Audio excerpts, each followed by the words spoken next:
Et Saïd Bouamama, c'est effectivement un militant du FIQP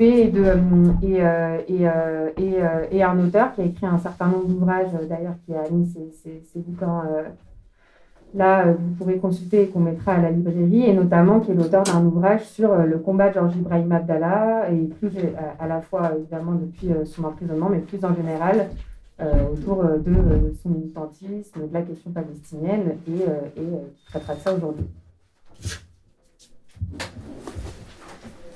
Bien. C'est à mon tour de vous remercier de m'avoir invité, parce que je pense que nous sommes dans une période de l'histoire de l'humanité qui est lourde de danger, que de nouveau se réunissent les conditions de conflits généralisés, que les peuples du monde paieront cher si nous ne sommes pas capables de les contrecarrer.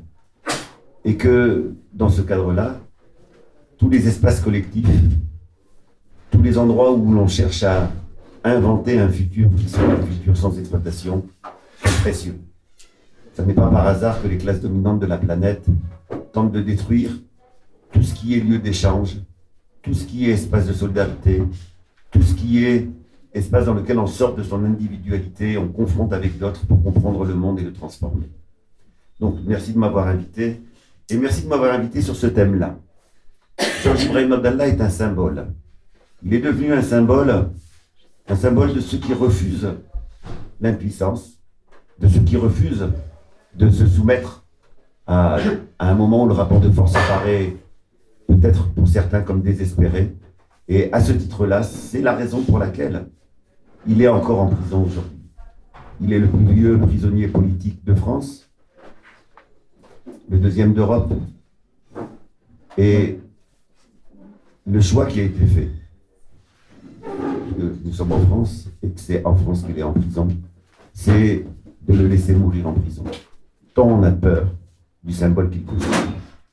Alors pour comprendre cela, il faut avoir en tête que Georges Ibrahim Abdallah se considère, se positionne, se définit comme un militant communiste, antisioniste et internationaliste. Et qu'il ne s'est pas contenté d'afficher cette identité, et qu'il a tenté par son action politique de la mettre en œuvre. Alors pour bien saisir l'enjeu, parce que ce n'est pas un enjeu ni libanais parce qu'il est libanais, ni palestinien parce qu'il a consacré son combat au soutien à la lutte du peuple palestinien, mais c'est un enjeu mondial. Pour bien comprendre cette dimension mondiale, je pense qu'il faut prendre en compte au moins 4 grandes dimensions. D'abord, ce qu'est la situation en Palestine, ou autrement dit, ce qu'est le sionisme, cette idéologie qui a permis à l'État d'Israël de se mettre en place et qui permet aujourd'hui l'oppression du peuple palestinien. Secondo, il faut avoir en tête l'analyse politique que fait Georges Ibrahim Abdallah.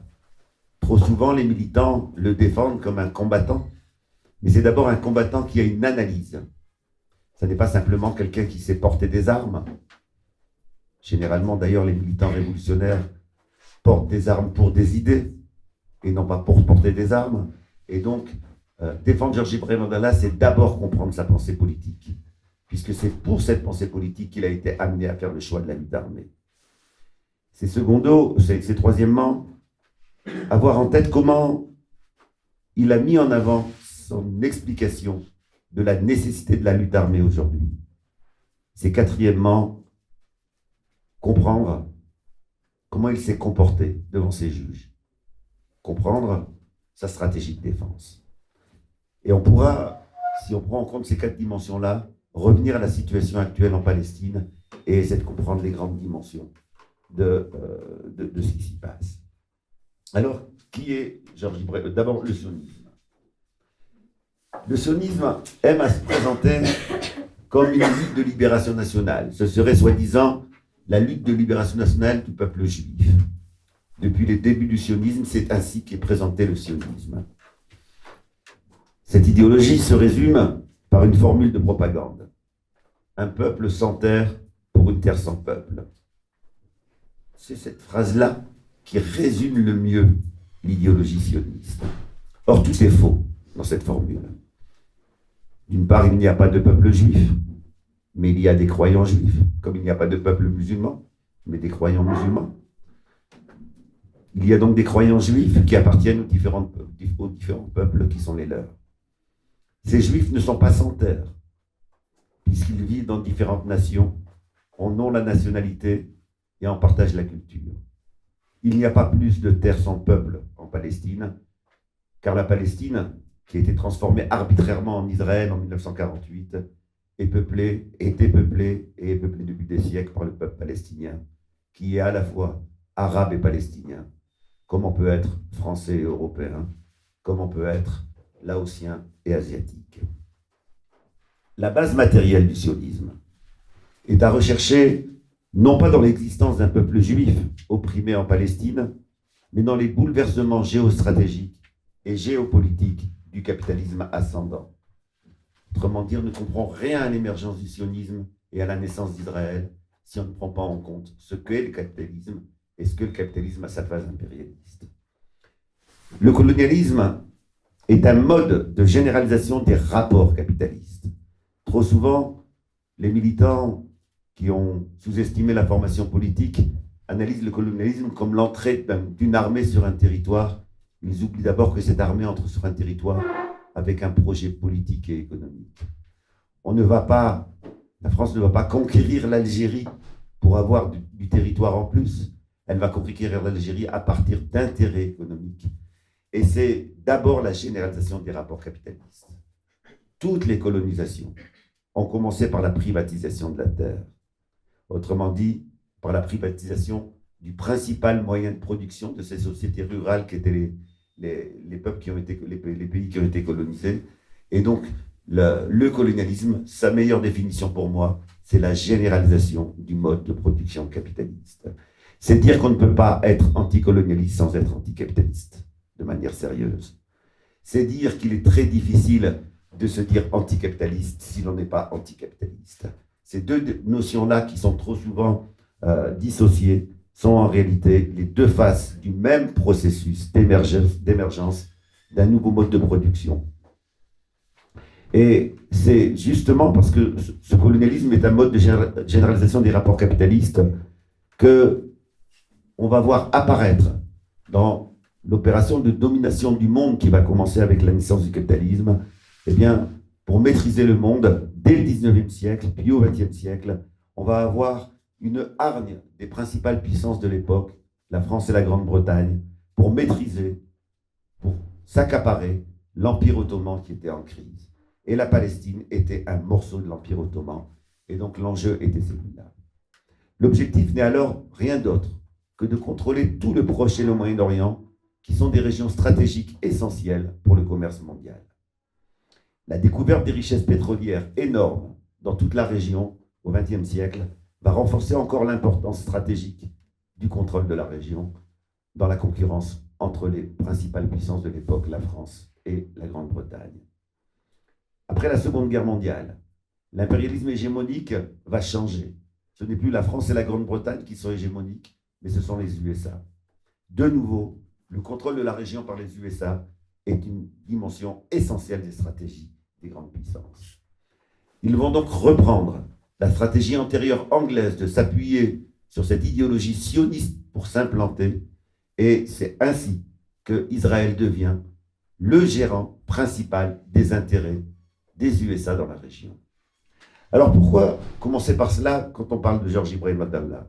Parce qu'il faut en tirer un certain nombre de conclusions qui sont essentielles, sinon on peut se faire manipuler par les idéologies dominantes. D'abord, la nature de la guerre en Palestine n'est pas religieuse, elle est politique. C'est une guerre de colonisation qui a en face d'elle une lutte de libération nationale. Ensuite, parce que le colonialisme sioniste n'est pas un colonialisme comme les autres. Il est un colonialisme qui a des spécificités. Il n'est pas le seul dans l'histoire, mais à l'heure d'aujourd'hui, il a ses spécificités. C'est un impérialisme c'est un colonialisme qui n'est pas basé sur la conquête d'un territoire par une seule puissance, mais qui est en fait un centre de gestion pour les intérêts d'un impérialisme extérieur. Autrement dit, il n'y a pas une bourgeoisie israélienne qui aurait été colonisée une terre. Il y a une bourgeoisie israélienne qui est au service de l'impérialisme dominant, qui sont les USA et des autres impérialismes, et qui est à son service. Comme tous les colonialismes, le colonialisme sioniste est violent. Il n'y a aucun colonialisme qui n'a pas été violent. Mais certains des colonialismes ont été plus violents que d'autres. Pourquoi ? Parce qu'ils étaient des colonialismes de peuplement, qui exigeaient, pour durer, de faire disparaître le peuple qui était auparavant présent. C'est le cas de ce qu'on appelle frauduleusement les Amérindiens, et qui ont leur propre nom. C'était le cas en Algérie, c'est pour cela que la guerre d'Algérie, que la colonisation algérienne a été aussi coûteuse, et beaucoup plus coûteuse en vie humaine que d'autres colonisations, comme celle d'Afrique subsaharienne, par exemple, même si ça a été une catastrophe dans ces pays-là également. C'est le cas en Afrique du Sud. On a un certain nombre de pays comme cela, qui sont des colonialismes de peuplement et où la violence est décuplée. Mais ça n'est pas simplement un colonialisme de peuplement. Il y a une autre caractéristique, c'est que c'est un capitalisme collectif, un colonialisme collectif. Il est au service de l'ensemble du camp impérialiste, et non seulement au service d'une seule bourgeoisie, qui serait la bourgeoisie qui occuperait le pays. Et c'est important de l'avoir en tête parce que c'est tout ce qui fait et la difficulté de la lutte du peuple palestinien, et la grandeur de cette lutte, et la centralité de cette lutte. Autrement dit, toutes les luttes des peuples méritent d'être soutenues, mais en termes d'enjeux dans le rapport de force mondiale, la question palestinienne revêt une place particulière, parce qu'en fonction de son avancée ou de son recul, c'est un indicateur du rapport de force mondiale. Alors, qui est Georges Ibrahim Abdallah là-dedans ? Pourquoi avoir commencé par cela pour parler de Georges Ibrahim Abdallah ? Georges Ibrahim Abdallah se définit lui-même comme un communiste libanais et arabe. Il insiste également fortement sur la dimension anti-impérialiste et anti-sioniste de son engagement.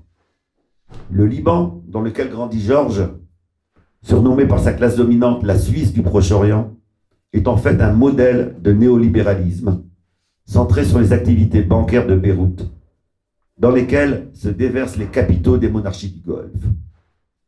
Le Liban de l'adolescence de Georges est ainsi le lieu d'un enrichissement fabuleux, d'une bourgeoisie spéculative, avec en contrepartie une paupérisation massive des classes populaires urbaines et rurales.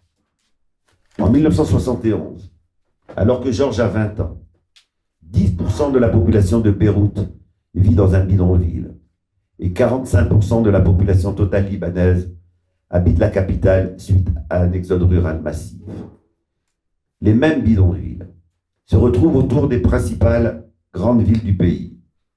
C'est ce contexte qui explique l'engagement anticapitaliste de Georges et son identité politique communiste qui ne cessera de revendiquer jusqu'à aujourd'hui.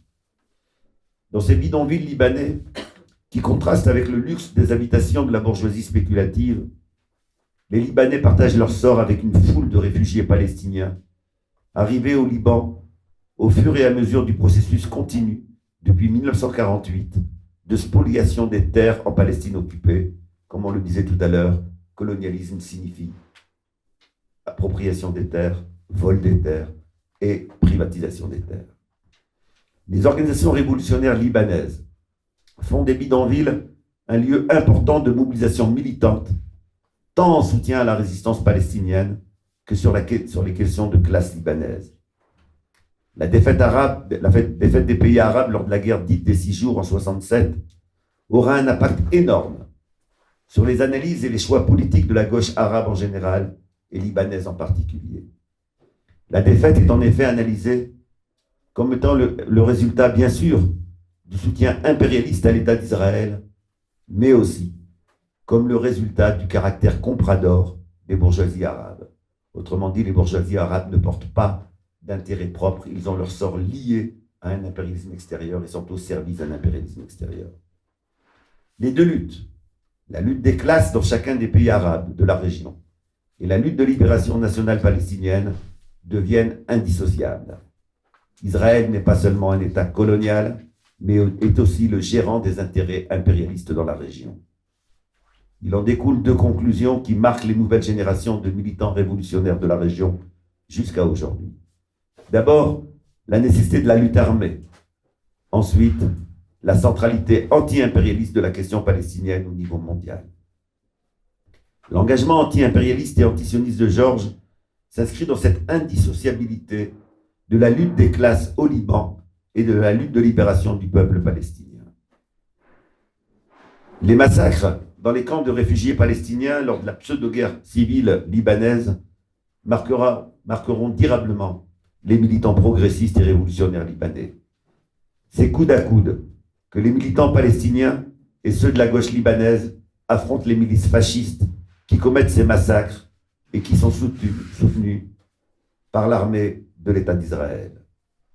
Le massacre de Tal el-Zatar, où près de 2000 personnes sont tuées, résume à lui seul l'ampleur de la barbarie des sionistes et de leurs relais locaux.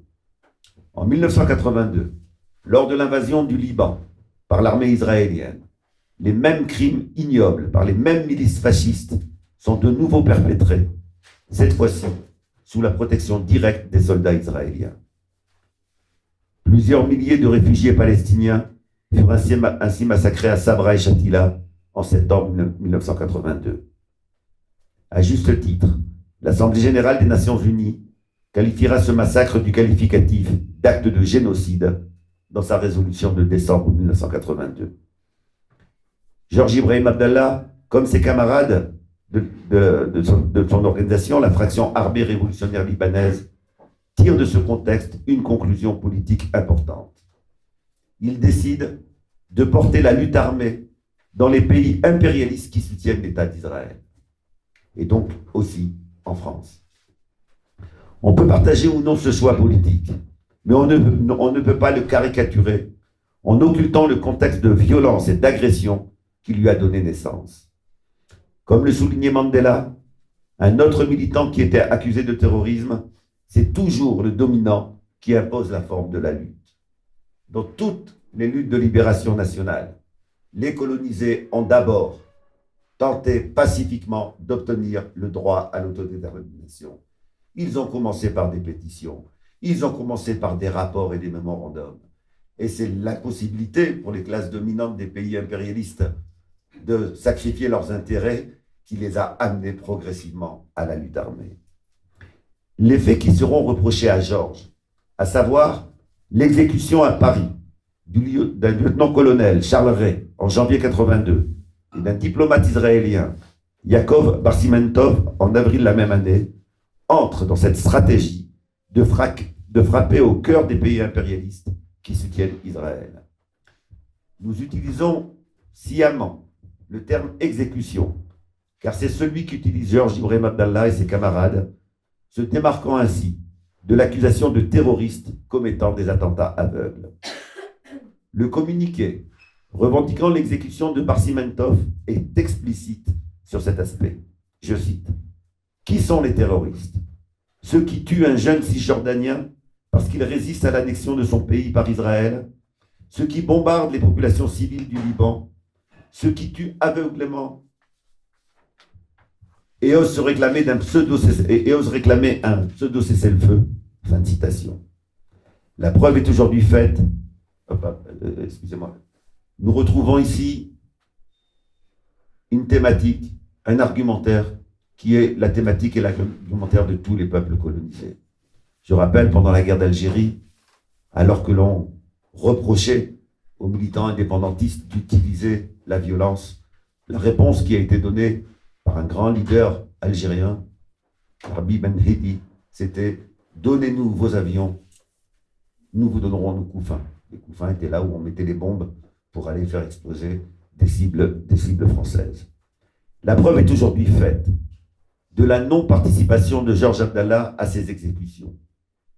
Mais cela n'empêche pas Georges de revendiquer comme légitime la stratégie d'où découlent ces exécutions.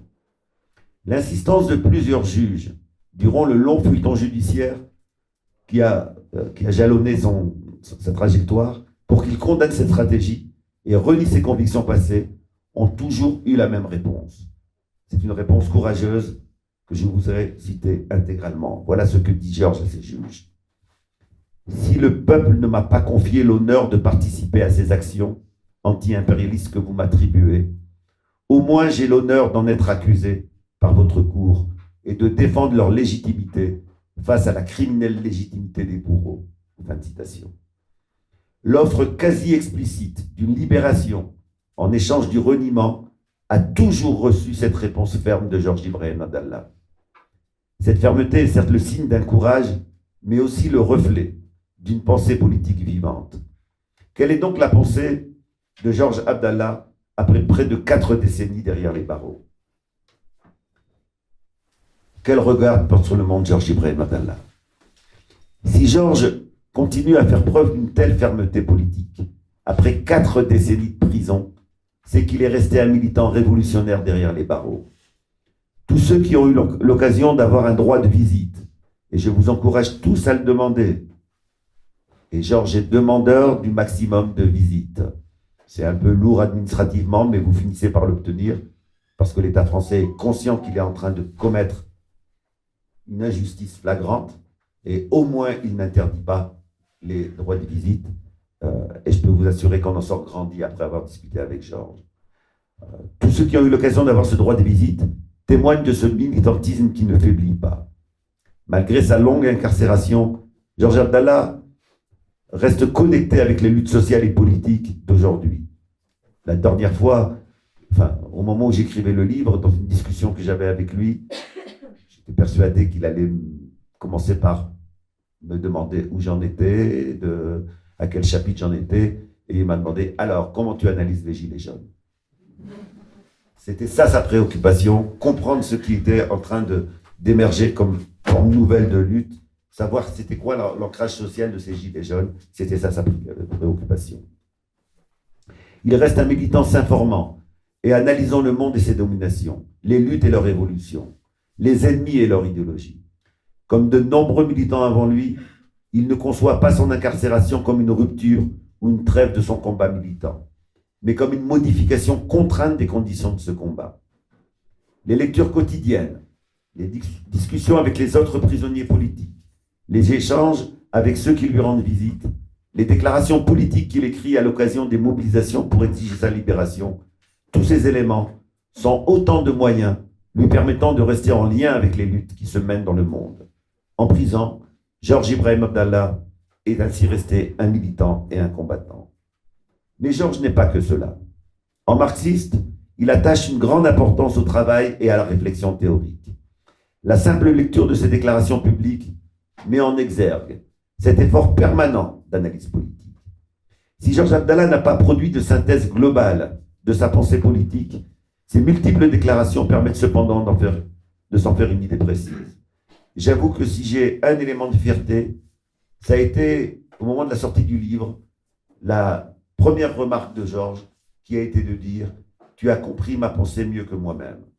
J'ai tout simplement, le fait que j'étais moi pas emprisonné, eu plus de temps et le loisir de faire le lien entre toutes ces déclarations et de regarder, c'était quoi les éléments clés de son analyse. Dans le livre, nous consacrons un chapitre entier à cette pensée, en citant abondamment les déclarations publiques de Georges, tout simplement parce qu'il analyse le système capitaliste mondial de manière systémique, avec comme résultat l'affirmation que la nouvelle phase de mondialisation actuelle est une phase de négation des souverainetés nationales, de crise financière inévitable, de militarisation de l'économie, de fascisation de l'appareil d'État pour mater les récalcitrants. Ce contexte mène Georges à interroger les mutations des stratégies impérialistes dans un monde caractérisé par la disparition de l'URSS et avec lui de tous les équilibres géostratégiques issus de la Seconde Guerre mondiale. C'est cette interrogation qui l'amène à appeler à prendre au sérieux la nouvelle stratégie impérialiste et ses deux modes d'action. Le premier mode d'action est un véritable processus de négation des souverainetés nationales sous la forme d'une véritable colonisation économique et de la tentation d'une recolonisation politique. Il n'est qu'à voir comment l'État français se permet encore aujourd'hui de menacer le Niger pour s'apercevoir que l'idée de recolonisation n'est pas quelque chose de farfelu. Le second outil est la mise en œuvre d'une stratégie de balkanisation du monde en général, conduisant à faire éclater des États-nations pour mieux les dominer. Ayez en tête l'Irak, ayez en tête la Libye, ayez en tête l'Afghanistan, ayez en tête la Somalie, etc., etc. Nous sommes depuis maintenant près de 3 décennies dans une nouvelle offensive visant à détruire des cohérences États-nations, autrement dit à balkaniser des États, tous les États qui ont une taille et les moyens de s'opposer à l'impérialisme. Concernant le Proche-Orient, et ce qui s'est joué au Mali avec la France, c'est du même type. Concernant le Proche-Orient, ces 2 outils stratégiques conduisent à faire d'Israël plus que jamais un point d'appui central pour redessiner toute la carte de la région, en balkanisant certains États, en renforçant le caractère compradeur de certains pouvoirs, en rapprochant officiellement le pouvoir sioniste des monarchies et des autres pouvoirs réactionnaires de la région. Plus que jamais, la résistance palestinienne revêt une centralité première dans le combat anti-impérialiste mondial. Si tous les combats anti-impérialistes doivent être soutenus, explique Georges, celui du peuple palestinien revêt une importance stratégique particulière. Ce contexte mondial et régional est bien entendu porteur d'affrontements sociaux de grande ampleur, tant en termes de classe sociale qu'en termes de résistance à l'oppression nationale. L'emprisonnement des militants politiques est et sera de ce fait, nous dit Georges, un des outils de ces affrontements. Ces emprisonnements ont et auront un double objectif, dit Georges. Le premier vise à agir sur le rapport de force immédiat, en neutralisant des militants, des cadres politiques et des leaders. Bien sûr, en tant que marxistes, nous ne pensons pas que ce sont les individus qui font l'histoire. Mais cela ne veut pas dire que les individus n'ont pas une importance, au moins momentanée, dans le rapport de force. En neutralisant un leader, en assassinant un leader, eh bien, on gagne du temps du côté de la classe dominante, on affaiblit le rapport de force en attendant que d'autres leaders puissent apparaître. Le second moyen est idéologique. Il s'agit d'organiser des mises en scène de reniement des convictions politiques progressistes et révolutionnaires et de rejet des formes de lutte choisies avec l'objectif de la diabolisation de la lutte armée. Georges en tire comme conclusion la nécessité d'organiser un mouvement puissant de solidarité vis-à-vis des prisonniers politiques. Autant dire que le travail est immense, puisque nous n'avons pas, à l'heure d'aujourd'hui, de vastes mouvements de solidarité capables de se mobiliser dans le cas d'emprisonnement de camarades.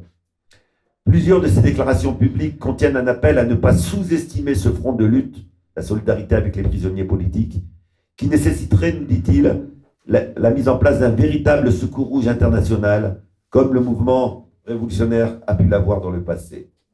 C'est ce qui conduit également Georges à faire à de nombreuses reprises des grèves de la faim, alors qu'il est emprisonné lui-même, de solidarité avec les prisonniers politiques turcs, basques ou palestiniens.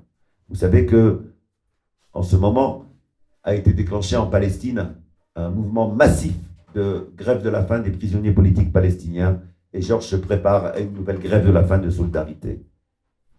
C'est enfin ce qui le mène à revendiquer le droit à la légitime violence en situation d'oppression. Résister par tous les moyens nécessaires est, selon lui, un droit de tous les peuples, nations et classes dominées. Cette revendication, qui a étonné de nombreux observateurs au cours du procès, n'est à son tour qu'un des éléments d'une stratégie de défense militante que Georges a assumée depuis la première audience de son procès. Quelle est cette stratégie de défense? Alors, je prends le temps de faire tous ces détours et de vous expliquer des choses qui peuvent apparaître comme secondaires tout simplement parce que Georges m'a demandé de ne pas, lorsqu'on parle de lui, de ne pas centrer sur l'individu, mais sur le contexte qu'il a produit et sur son comportement. Quelle est la stratégie de défense de Georges? Georges Ibrahim Abdallah s'est, dès la première audience, présenté à ses juges comme un combattant politique, comme un militant révolutionnaire communiste. Non seulement il revendique ses opinions, mais il transforme le procès en accusation des accusateurs. Cette attitude n'est pas nouvelle, dit Georges. Et face à ces juges, il s'est revendiqué d'autres leaders révolutionnaires du passé qui ont eu la même attitude face aux juges. Elle est la même que celle adoptée depuis plusieurs siècles par des militants contre l'oppression, qui considèrent que leur combat continue devant les accusateurs et au sein de la prison. De Crassus Babeuf devant la Haute Cour de justice en 1797, aux militants du FLN algérien entre 54 et 62, en passant par Auguste Blanqui devant la cour d'assises en 1832, par Karl Marx lors du procès de Cologne en 1849, par Rosa Luxembourg à son procès pour l'appel à la désobéissance civile en 1914, par Karl Liebknecht lors de son procès pour haute trahison en 1916, ou Georges Dimitrov au procès de l'incendie du Reichstag de 1933. Dans le livre, je rappelle tous ces défenses de ces militants révolutionnaires. Comment se sont-ils comportés? Eh bien, nous avons une constance, un certain nombre de points communs dans la manière de se défendre. Tous ces militants adoptent une attitude commune que Karl Liebknecht a résumée comme suit.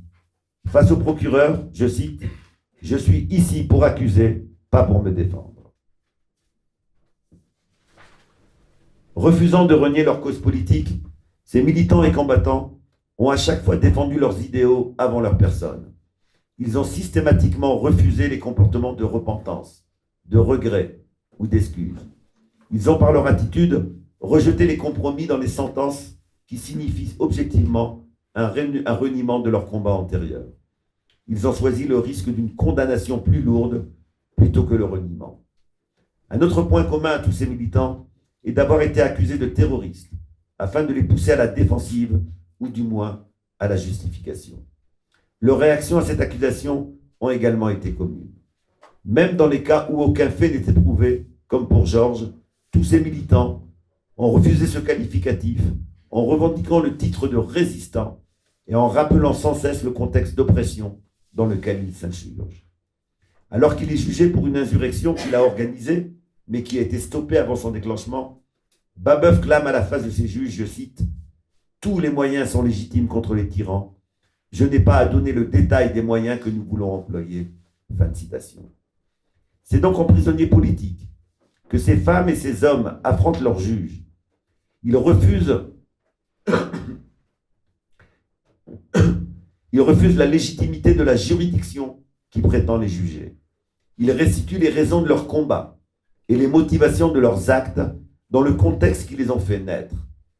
Ils refusent catégoriquement d'isoler une séquence ou un acte du contexte qui les a générés. Le cadre de la Cour de justice, qu'elle soit militaire, spéciale, haute cour ou d'assises, est pour ces militants une arène pour continuer à défendre leurs convictions. Au-delà des jurés ou des juges, c'est à l'opinion publique que s'adressent ces militants, poursuivant ainsi par d'autres moyens leur combat. Voici comment Auguste Blanqui, symbole du mouvement ouvrier français, explique cette attitude devant ses juges. Je cite, « Je suis devant vous, messieurs les jurés, et ce n'est pas à vous que je parle, c'est au peuple français, la seule haute cour de justice que je connaisse, et dont les arrêts ne sont pas susceptibles de cassation. Nous sommes traduits devant la cour comme des hommes politiques, il faut donc que nous nous défendions comme des hommes politiques. » Fin de citation. Logiquement, ces militantes et ces militants exigent de leurs avocats qu'ils adaptent leur défense à leur objectif politique. Ils considèrent que ce ne sont pas les rouages de la procédure qui sont premiers, mais que c'est la signification et le message politique qui doivent être aux commandes. Le chapitre consacré à la stratégie de défense de Georges Abdallah met en évidence ainsi 6 éléments clés qu'il partage avec les autres militants que nous avons cités. Le premier est le principe de défendre sa cause plutôt que sa personne. Cela conduit Georges à refuser de comparaître lors de son second procès en 87, car il ne reconnaît pas la légitimité de la cour spéciale qui prétend le juger et qui a accepté que l'État états-unien soit partie civile. Écoutons la déclaration écrite de Georges à la cour. Je cite, « Qu'un combattant arabe soit jugé par une cour spéciale en Occident, rien de plus normal. Qu'il soit traité de criminel et de malfaiteur, rien de vraiment nouveau.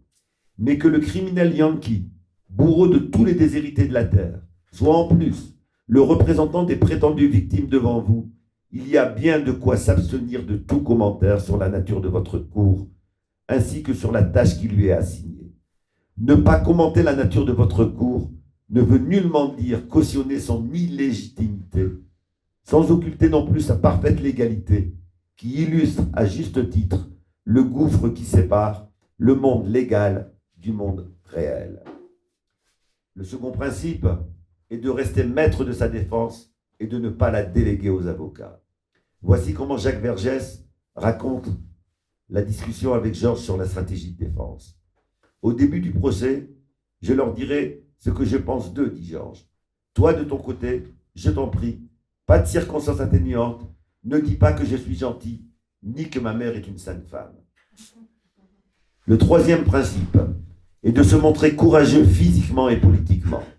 Georges Abdallah n'a jamais cessé de s'exprimer courageusement sur les événements mondiaux, de la condamnation de la guerre en Irak, en Syrie, en Libye, à la critique des théories de la fin de l'histoire et de celle du choc des civilisations, en passant par les déclarations de soutien constant aux luttes du peuple palestinien et de solidarité avec les prisonniers politiques en grève de la faim en Espagne ou en Turquie. Le courage est également physique, car il faut tenir dans la durée.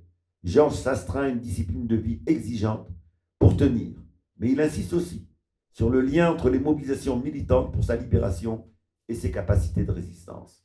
Je cite, « Si l'on arrive à tenir debout tout au long de ce parcours, c'est aussi grâce à ces diverses initiatives solidaires que vous avez su développer un peu partout, tout au long de ces décennies. » Le quatrième principe est de ne pas renseigner l'ennemi sur ce qu'il doit ignorer. Tout au long de son long procès, Georges ne dévoilera rien de son organisation politique, les FARL. Le cinquième principe consiste à attaquer le régime accusateur. La déclaration écrite au procès de 1987 est un véritable réquisitoire anti-impérialiste contre les guerres qu'il suscite, contre les crimes de masse dont il est responsable. Citons une nouvelle fois Georges. Votre cour spéciale est une représentation authentique de la paix instaurée par votre système, maintenue par l'anéantissement de millions d'hommes dans nos régions des périphéries. En dépit des souffrances de tous les peuples de la terre, vos patrons imposent la paix et la légalité de leur système criminel, dont la guerre est partie intégrante. Je suis ici, messieurs, pour vous demander simplement de bien vouloir laver vos mains maculées du sang de 25 000 morts tombés au Liban lors de l'invasion impérialo-sioniste de 1982. Fin de citation. Le sixième et dernier principe de la défense de Georges consiste à s'adresser aux masses, pas par-dessus la tête des juges. Tout au long de son incarcération, Georges s'est adressé à l'opinion progressiste et révolutionnaire mondiale. C'est de sa mobilisation qu'il attend sa libération et non d'une clémence de la justice française. Face à cette stratégie militante de défense, nous avons été en présence de reniement de la parole d'État, de mensonges, de falsification de preuves, de campagnes médiatiques mensongères, de corruption d'un avocat par les services secrets. Bref, nous sommes en présence d'une véritable affaire, au sens de l'affaire Dreyfus ou de l'affaire Dimitrov. Alors, quelle est cette affaire? Rappelons brièvement les actes successifs constitutifs de ce que j'ai appelé dans le livre l'affaire Georges Ibrahim Abdallah, et qui sont systématiquement documentés. Pour simplifier, disons que nous pouvons déceler 7 actes. Acte 1, il est constitué par l'arrestation de Georges Ibrahim Abdallah pour possession d'un vrai faux passeport algérien et pour possession d'armes. Jusqu'à aujourd'hui, rien d'autre n'a été prouvé. Yves Bonnet, dirigeant de la direction de la surveillance du territoire, c'est-à-dire des services secrets intérieurs de l'époque, dira « Georges Ibrahim Abdallah n'est accusé que de délit.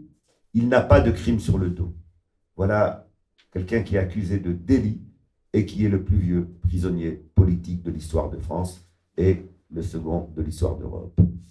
L'acte 2 est constitué du premier procès de Georges Abdallah en 1986, qui est marqué avant, pendant et après le procès par des interventions des gouvernements états-uniens et israéliens pour exiger une peine sévère. Nous sommes ainsi en présence d'une ingérence ouverte et directe dans les affaires de la justice française, censée être indépendante. Georges Ibrahim Abdallah sera condamné à 4 ans de prison, ce qui suscitera immédiatement une prise de parole publique du porte-parole de l'ambassade états-unienne, considérant la peine comme insuffisante et insistant pour qu'elle soit appliquée entièrement et sans aucune remise de peine. Mais ça ne s'est pas arrêté là.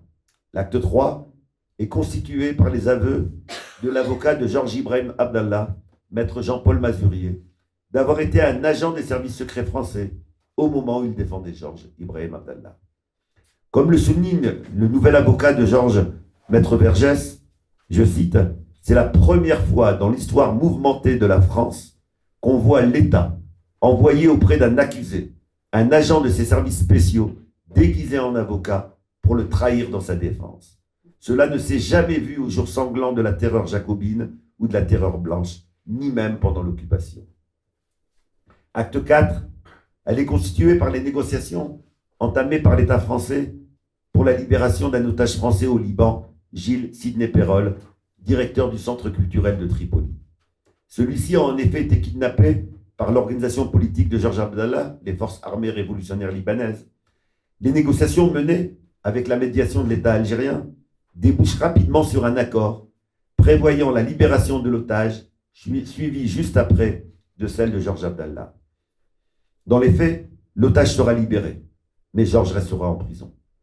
Pour justifier ce maintien en détention, les enquêteurs français découvrent fortuitement, le même jour de la libération de l'otage, une planque de Georges Abdallah dans laquelle se trouvent des armes et en particulier l'arme ayant servi aux exécutions de Charles Ray et de Yakov Barsimantov. L'otage français est libéré dans la nuit du 1er au 2 avril 1985 et cette pseudo-découverte se déroule le 2 avril vers 18h. Jacques Vergès commentera comme suit cette pseudo-coïncidence. Les véritables raisons sont que la France s'aplatit devant les Américains qui s'opposent fermement à l'échange. Concrètement, nous sommes devant une violation de la parole d'État. L'acte 5 est constitué d'une campagne de presse de grande ampleur visant à condamner Georges Ibrahim Abdallah avant même le déroulement de son second procès lié à cette découverte.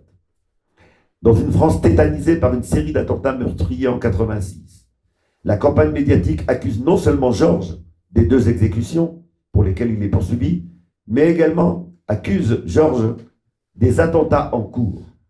Or, si les forces armées révolutionnaires libanaises revendiquent le droit à la lutte armée, y compris jusque sur les territoires des pays soutenant l'État d'Israël, ces forces armées libanaises sont contre les attentats aveugles. Ce qui est revendiqué, c'est l'exécution de personnalités considérées comme coupables de crimes contre les peuples palestiniens et libanais. Bien sûr, la responsabilité de ces attentats sera élucidée quelques années plus tard. Ils n'avaient rien à voir avec Georges ou avec les forces armées révolutionnaires libanaises. Ils étaient d'origine iranienne et n'avaient strictement rien à voir avec Georges Abdallah. Le résultat concret de la campagne médiatique est que le procès de Georges s'ouvre dans un climat d'hystérie, se traduisant par des journaux exigeant de la fermeté et une peine exemplaire. Et dans ces journaux, y compris, certains peuvent aujourd'hui apparaître comme surprenants, mais on a un Edwin Venel qui réclame, par exemple, une peine exemplaire pour Georges, en tout cas qu'on ne le libère pas. L'acte 6 est le second procès, en février 1987, avec une succession de faits scandaleux. Tout est en effet hallucinant dans ce procès. D'abord, une campagne de presse qui condamne quotidiennement l'accusé. Secondo, une nouvelle cour d'assises spéciale, instituée pour l'occasion par la loi du 9 septembre 1986, dont une des caractéristiques est l'absence de jurés.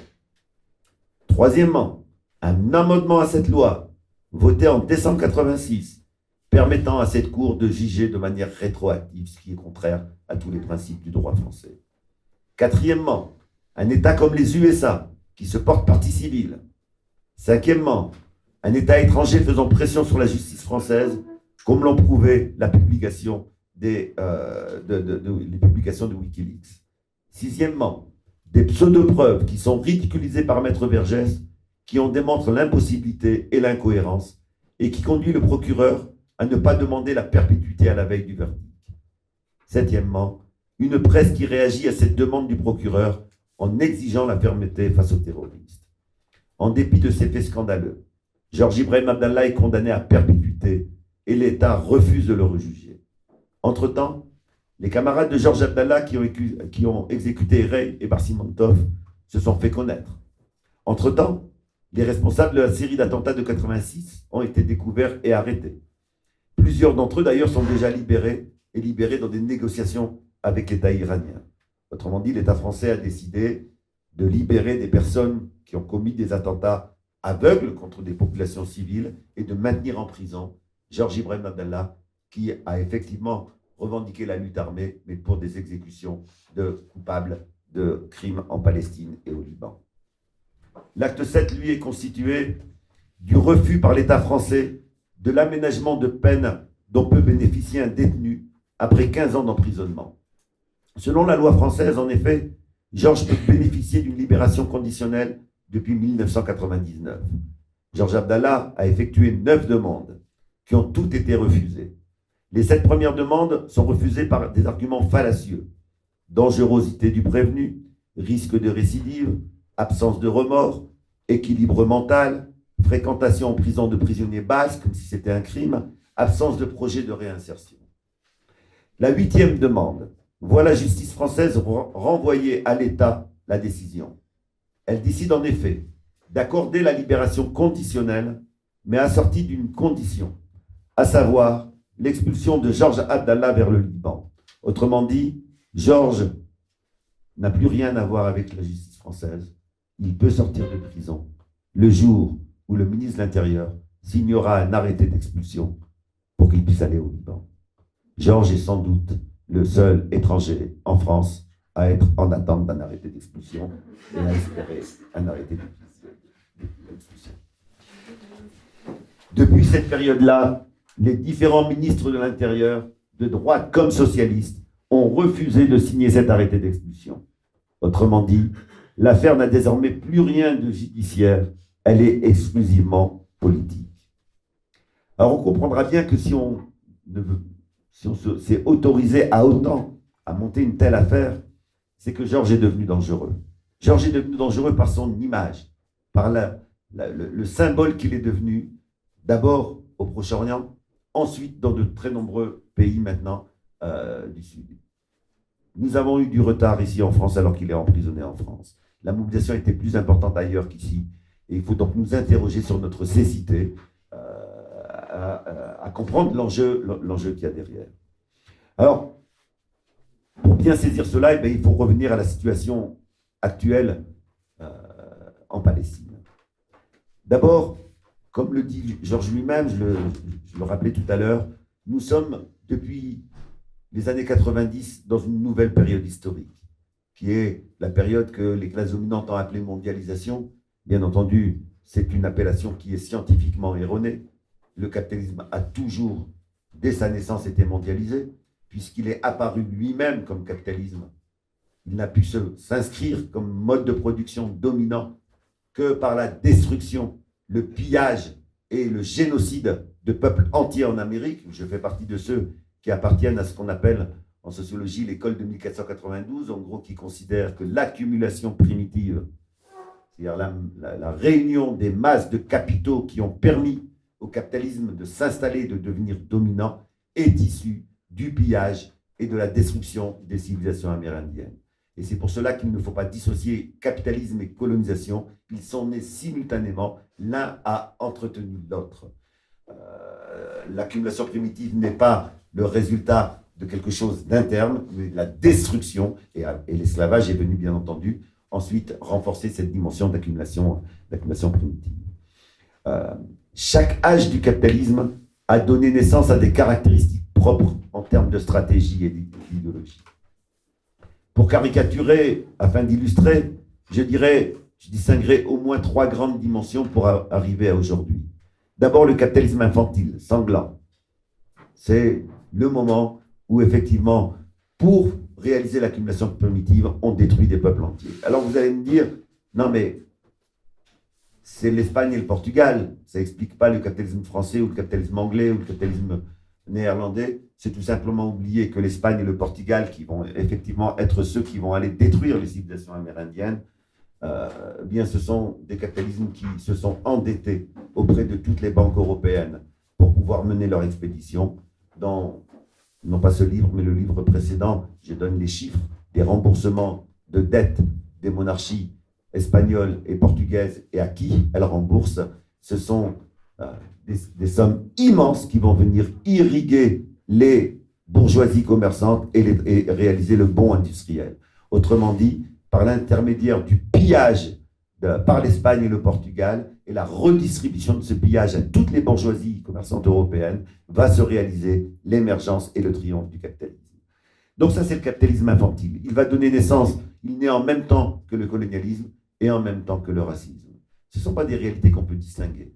Pourquoi? Pour que le racisme, bien tout simplement parce qu'il faut justifier aux yeux même des peuples européens le fait d'aller détruire des peuples entiers, et qu'il faut donc des idéologies qui mettent en avant la nécessité, la légitimité d'aller conquérir d'autres pays. Et le racisme n'est comme justification idéologique du colonialisme qui lui-même est au service de l'émergence du capitalisme.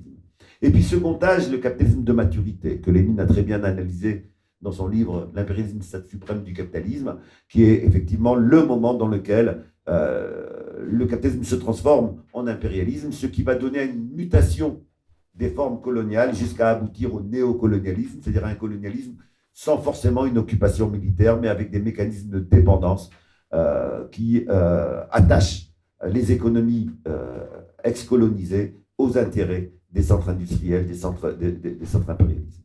Et cela va donner naissance également à une mutation des formes du racisme. On ne va plus passer du racisme biologique, disant que les Noirs sont inférieurs et qu'il faut bien donc les coloniser pour les aider à grandir. Ils sont inférieurs physiquement. On va dire non, physiquement, ils sont comme nous, mais quand même culturellement, ils ne sont pas comme nous.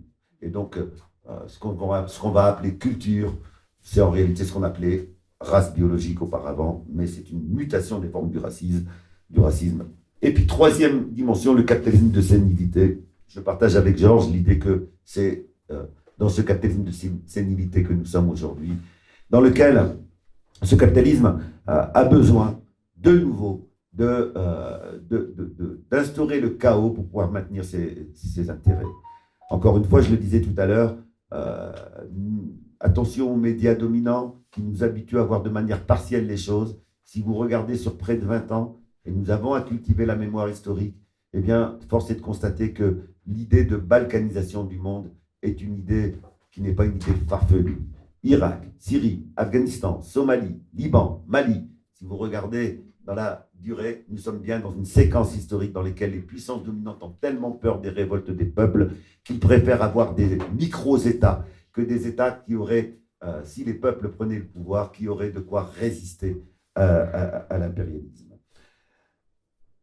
La lutte du peuple palestinien a dû s'adapter à tous ces rapports de force mondiaux. Jusqu'aux années 90, la lutte armée était prédominante parce que tout simplement, nous n'étions pas encore dans cette dernière phase de balkanisation.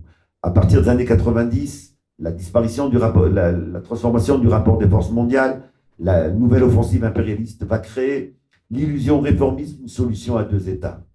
C'est une illusion réformiste. Il n'y a pas de possibilité de deux États en Palestine. Vous savez, c'est cette fameuse thèse d'un État juif et d'un État palestinien qui seraient l'un à côté de l'autre.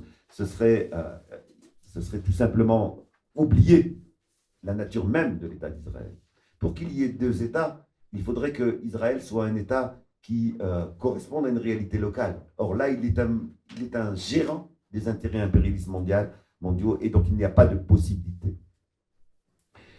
Et à partir de 2010, ce à quoi nous allons assister, c'est tout simplement que cette solution à deux États est venue affaiblir très fortement la résistance palestinienne, la résistance organisée. Et on va avoir quelque chose d'assez extraordinaire, et c'est ce qui donne de l'espoir révolutionnaire à tous les matérialistes, c'est que tout simplement, quand bien même nos organisations seront faibles, et bien entendu, nous n'avons pas intérêt à qu'elles le soient, nous avons intérêt à de véritables organisations, mais quand bien même elles sont faibles, cela ne signifie pas la fin de la résistance. Cela signifie que le peuple prend le relais spontanément, et donc de manière plus coûteuse en vie humaine, moins efficace. Mais ce qu'on a assisté en Palestine avec les intifadas, c'est tout simplement le peuple qui prend le relais de ces organisations militantes qui auparavant menaient la lutte armée, et le peuple lui-même, et donc c'est de manière beaucoup plus coûteuse, c'est effectivement le nombre de décès est plus important. Encore aujourd'hui, de manière régulière. Nous avons les dernières formes qui sont assez désespérées que nous avions eues l'année dernière. Ça a été tout simplement de jeunes adolescents qui décidaient d'aller seuls à la confrontation avec tel soldat israélien, etc. Ce qui indique deux choses. Une chose positive, la résistance ne cesse jamais tant qu'il y a oppression, mais qui indique une autre chose. C'est que lorsqu'il n'y a pas d'organisation révolutionnaire pour porter la révolte populaire, eh bien c'est beaucoup plus douteux. Alors, si on resitue le combat de Georges dans cette dimension-là, on comprend pourquoi il est devenu un symbole. On comprend pourquoi les manifestations au Liban pour sa libération sont énormes et pourquoi le gouvernement libanais, qui pendant des années s'est tu, faisait comme si Georges Ibrahim Abdallah n'existait pas, est aujourd'hui contraint de demander à l'État français de libérer Georges et de lui permettre de revenir au Liban. On comprend pourquoi Macron ne peut plus se déplacer quasiment dans un pays arabe ou arabo-berbère sans avoir peur d'être contesté sur Georges Ibrahim Abdallah. Je vous rappelle que la dernière fois qu'il a été au Liban, qu'un représentant de l'État français est parti au Liban, on a dû l'héliporter pour qu'elle ne croise pas les manifestants. Je vous rappelle qu'en Tunisie, les parcours sont construits pour qu'ils ne croisent pas les manifestants. Et donc, ça indique qu'effectivement, il est devenu un symbole. En France, nous avons mis beaucoup de temps. Pendant des années et des années, nous étions quelques dizaines, 40, 50 personnes à nous mobiliser sur la question de Georges. Depuis 5-6 ans, la dynamique s'est considérablement renforcée. Nous sommes maintenant des milliers devant la prison de Georges chaque année. Les actions pour sa libération augmentent en nombre, mais nous sommes loin d'être à la hauteur et donc il y a vraiment besoin de renforcer cette mobilisation. Parce qu'il faut avoir en tête véritablement le projet de l'État français vis-à-vis de Georges. Le projet est assez simple. Il est de le laisser mourir en prison. Il est de ne pas permettre à Georges d'apporter sa contribution au combat pour la renaissance d'organisations révolutionnaires au Moyen-Orient. Et donc, il ne sera pas libéré par des voies pacifiques. Il sera libéré, c'est Georges qui le dit lui-même, lorsque l'État français perdra plus à le laisser en prison qu'à le faire sortir. Autrement dit, lorsque nous serons des centaines de milliers à exiger sa libération. Et exiger sa libération, ce n'est pas simplement nous réjouir de la libération d'un camarade, c'est aussi avoir en tête que cette libération renforcera nos luttes. C'est pour nous qu'il faut libérer Georges. Merci.